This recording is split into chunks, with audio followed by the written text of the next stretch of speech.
Hi guys, അങ്ങനെ day 3 ആയി. Day 2 ഇത്രയൊക്കെ പരിപാടിയൊക്കെ ചെയ്തിട്ടാണ് നിർത്തിയത്. അളവൊക്കെ എടുക്കുന്നുണ്ട് ഭയങ്കരമാണെന്ന് തോന്നും, ചുമ്മാ ഷോയാ. കണക്കിൽ ഞാൻ പണ്ടേ വീക്ക് ആയതുകൊണ്ട് എൻ്റെ പോട്ടിൻ്റെ ഒരു ഭാഗം ചരിഞ്ഞുപോയി. ആദ്യം ചെയ്തൊന്ന് സെയിം മെത്തേഡ് കൊണ്ട് ഇത്രയൊക്കെ ഒരുമാതിരി സെറ്റാക്കി.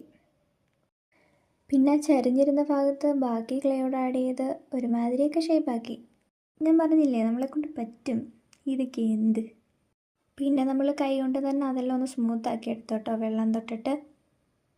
ഒരുമാതിരി വർക്കത്തൊക്കെ ഉണ്ട്.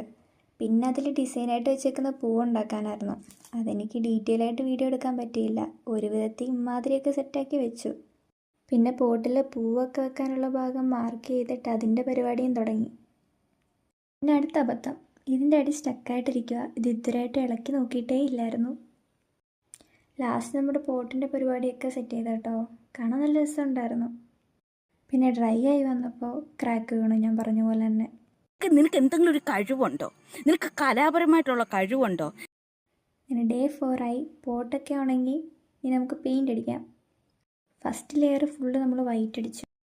ക്രാക്ക് വീണെടുത്തെല്ലാം പെയിൻ്റ് തൊട്ട് തന്നെ അഡ്ജസ്റ്റ് ചെയ്യുമായിരുന്നു. പിന്നെ പെയിൻ്റ് അടിക്കുന്നതൊന്നും ഞാൻ കാര്യമായിട്ട് വീഡിയോ എടുത്തില്ല. ഇനി ഒരു പരീക്ഷണം താങ്ങാത്തതുകൊണ്ട് ഞാൻ നേരെ റെഫറൻസ് പിക്കിലെ പോലെ തന്നെ എല്ലാം പെയിൻ്റ് അടിച്ചെടുത്തു. പെയിൻ്റ് അടിയെല്ലാം കഴിഞ്ഞ് ഡ്രൈ ആവാൻ പിന്നെയും വെച്ചു. ഡേ 5 പിന്നെ പോട്ട് ഫുള്ള് വാർണിഷ് അടിച്ചു.